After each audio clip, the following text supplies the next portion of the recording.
Have you ever, thought that the Bible might be more than just stories?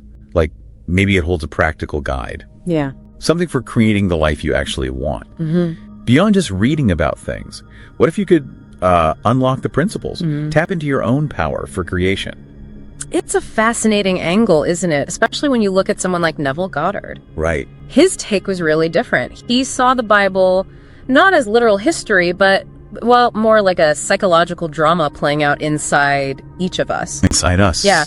He believed those scriptures, the familiar ones. They have this hidden language, a code almost. The code for what? For how our own minds actually shape our reality. It shifts things, doesn't it? From just reading old stories to actually using this power within. Exactly. And the idea of manifestation, it feels quite modern sometimes. It does. But finding this secret knowledge, if you like, in such an old text, that's really compelling. It's just this power, this ability to create a better life.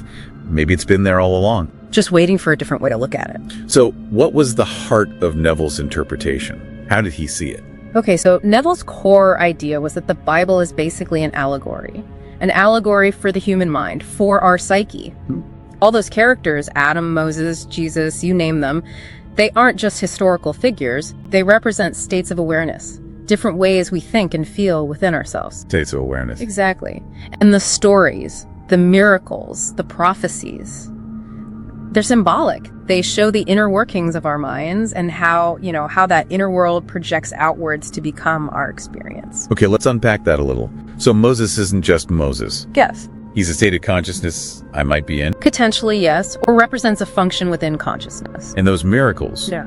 they're not just ancient history, but things possible within us. Precisely. And that's what makes it so personal. It takes the Bible from being this maybe distant historical text Yeah, sometimes it feels that way. to being an immediate personal guide for inner growth and, crucially, for manifestation, for creating what you desire. The understanding shifts, you see. It's not about external rules anymore. It's internal, recognizing these dramas inside yourself. Right. And because consciousness, our desires, fears, fate, that's timeless. Right. So the teachings become universally relevant. So today's deep dive, we're really exploring how the Bible, through Neville's eyes, gives us a path, a way to manifest our desires by waking up this inner power we all have. That's the heart of it.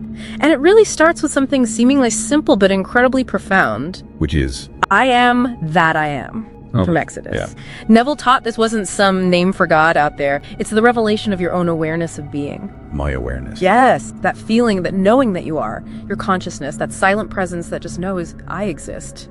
That, he said, is the divine creative power, the core feeling of being you. That reminds me of something Jesus said about the kingdom of God. Being within you, absolutely. Luke 17.21. Neville saw that kingdom, that creative potential, not as a place you go to, but as consciousness itself. A state you access right here, right now. Okay. And he went further. He said, our imagination is this I am, this divine power in us. He loved quoting William Blake. Yeah. Man is all imagination, and God is man and exists in us, and we in him.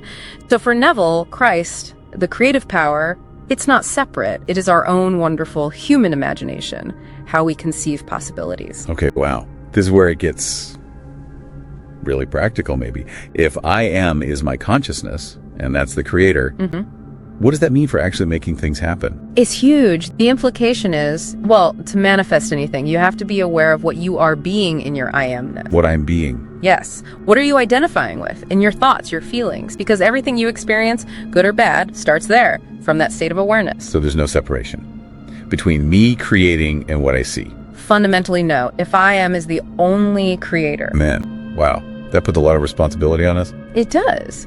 But it's also incredibly empowering, isn't it? Yeah, I guess so. If you're the source of your experiences, then changing your world. Well, it means changing what you're conscious of being inside.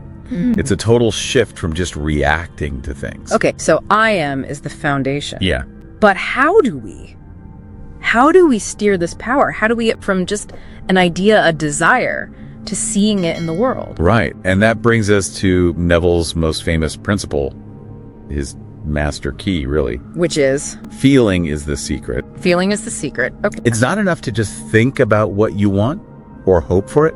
You have to actively assume the feeling of the wish already fulfilled. Assume the feeling. As if it's done, finished, a present fact, right now. But that feels backward. Usually the good feeling comes after you get the thing, right? That's how we usually think. But Neville points us to Mark 11.24.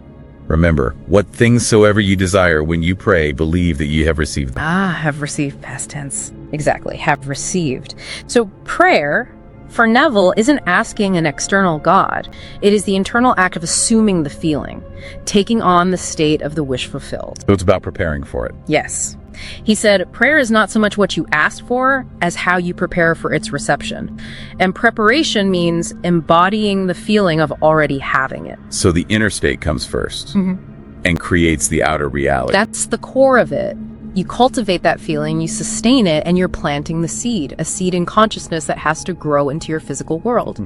He often used the story of the Queen of Sheba visiting King Solomon to explain this. Oh, how does that fit? Well, in his view, the queen represents your desire, that seeking, longing feeling. And Solomon, his name means peace. He embodies the state of your wish already fulfilled.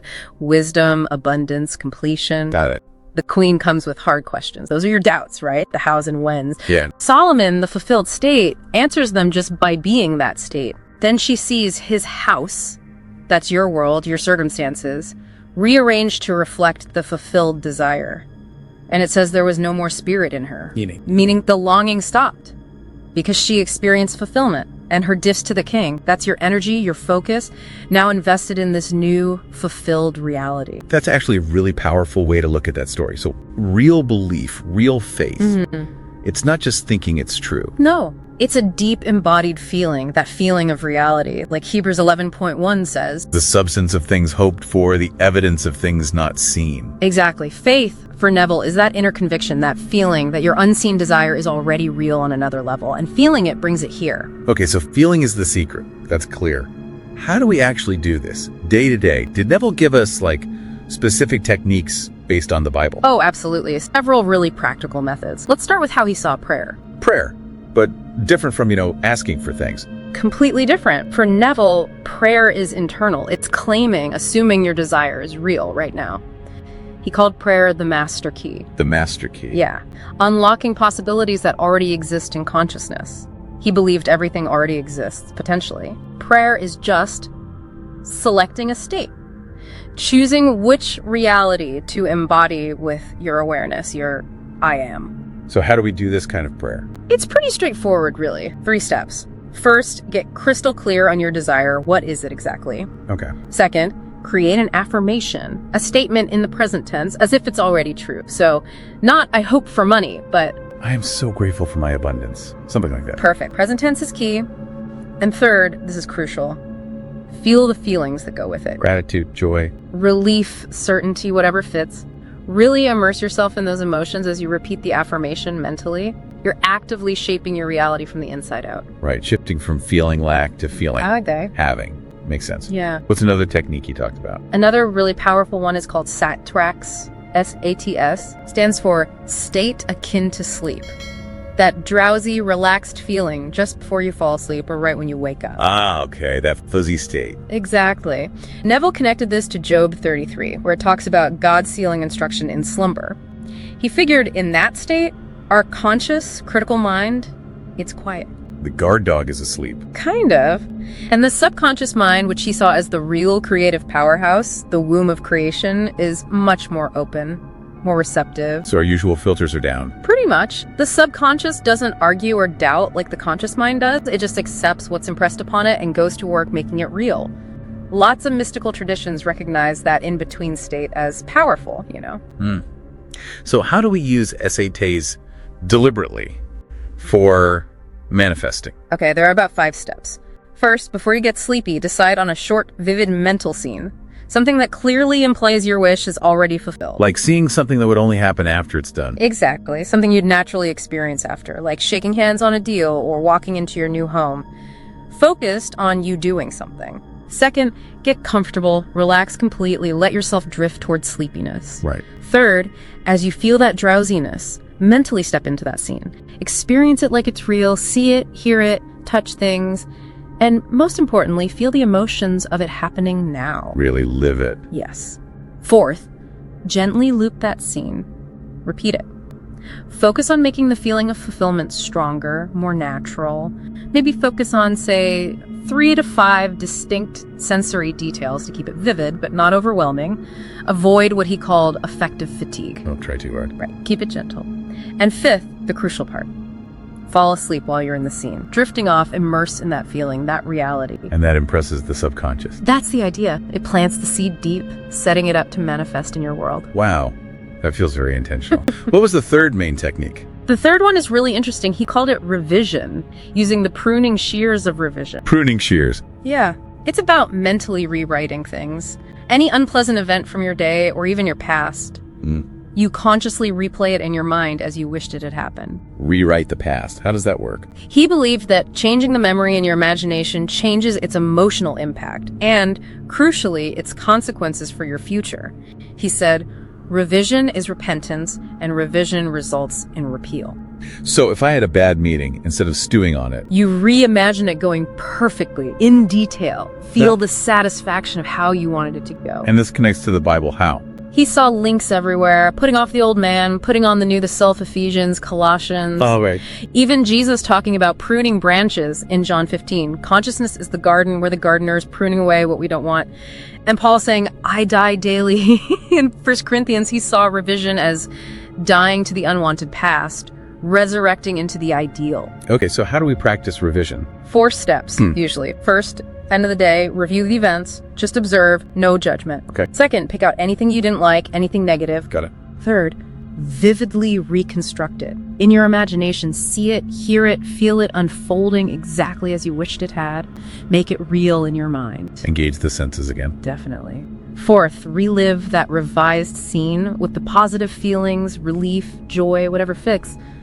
Loop it until it feels natural, like that's what really happened. Until it feels like the real memory. Yes.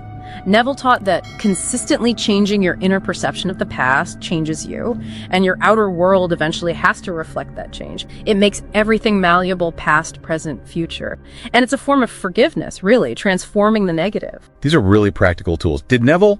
Did he use these himself? Did he have stories? Oh, absolutely. His most famous story probably is how he manifested a trip to Barbados. Barbados? Yeah, during the Depression. He had 0 money, but desperately wanted to go home for Christmas. His teacher, Abdullah, just told him, very simply, you are in Barbados. Just like that. Just like that. And Abdullah told him to live in his imagination as if he were already there. So every night, Neville would imagine himself in his mother's house in Barbados. Feeling it. Totally. Feeling the breeze, smelling the air, feeling the joy of being there. As if it was real. Weeks went by. Nothing happened externally. Then a letter arrives. Just enough money for a 3rd-class ticket. Ah, okay. So it worked. Well, Abdullah insisted you went 1st class. Huh. Neville goes to the shipping office, and somehow his 3rd-class ticket gets upgraded. Just like that. To 1st class. He sailed to Barbados exactly as he'd imagined and felt it. Wow. That's a powerful story. Feeling is the secret indeed. It really illustrates it, doesn't it? Neville connected it to John 14. In my Father's house are many mansions. He said those mansions aren't places, they're states of consciousness. So by sleeping in Barbados in his mind. He moved into that state. And reality had to conform. He told loads of other stories too. People finding wealth when they have nothing. Healings. All through applying these principles consistently. So the bottom line is, we are the power. Our imagination, our feelings, our assumptions, they shape things. That's the core message. But what about, doubt? It's easy to feel great for a minute, but how do you keep it going? How do you maintain that feeling? Ah, yes. Persistence. That's absolutely crucial. And the Bible talks about this too. Like where? Think about the parable of the friend at midnight. Luke 11. The guy keeps knocking, right? Annoyingly persistent until his friend gets up. Neville saw ask, seek, knock as meaning persistently assume the consciousness of having what you desire. Keep knocking on the door of that reality within yourself. Okay. And the persistent widow, Luke 18. She wears down the judge just by refusing to give up. The lesson Neville said is always pray and not to faint, meaning always assume the feeling of the wish fulfilled and don't lose heart. Don't give up on the feeling. So it's not a one-shot deal. It's about living in that state. Exactly. Yeah. Neville put it perfectly. Your assumption to be effective cannot be a single isolated act. It must be a maintained attitude of the wish fulfilled. A maintained attitude? You make the feeling of fulfillment familiar, your dominant state. That's the goal. He always encouraged people, just try it. Experiment. Dare to assume you are what you want to be, he'd say, and you will compel everyone to play their part. This has been really eye-opening, a completely different way to look at things. So, wrapping this up for everyone listening, what's the big takeaway, the empowering message from Neville's view of the Bible? I think the most empowering truth is simply this. You are the creator of your reality. That power isn't out there somewhere you have to find or appease. It's within you. In our imagination. Your consciousness. In your very awareness of being, your I am. And understanding this doesn't have to replace any other beliefs, but it recognizes that divine creative spark within you, active right now. So the keys are understanding I am, knowing that feeling is the secret, and using tools like SX and revision to direct that power. Those are the essentials. The keys to unlock your own inner kingdom and consciously, deliberately create the life you truly want. Which leaves just one final question for you, the listener, to think about. Now that you have these keys, now that you understand this potential, what's the very first thing you're going to choose to manifest? If you found this deep dive helpful, maybe give us a like, subscribe, perhaps share your own thoughts or experiences in the comments. We genuinely love to hear your stories or any questions this brought up. Definitely. You should see links popping up now for related content and that subscribe button too.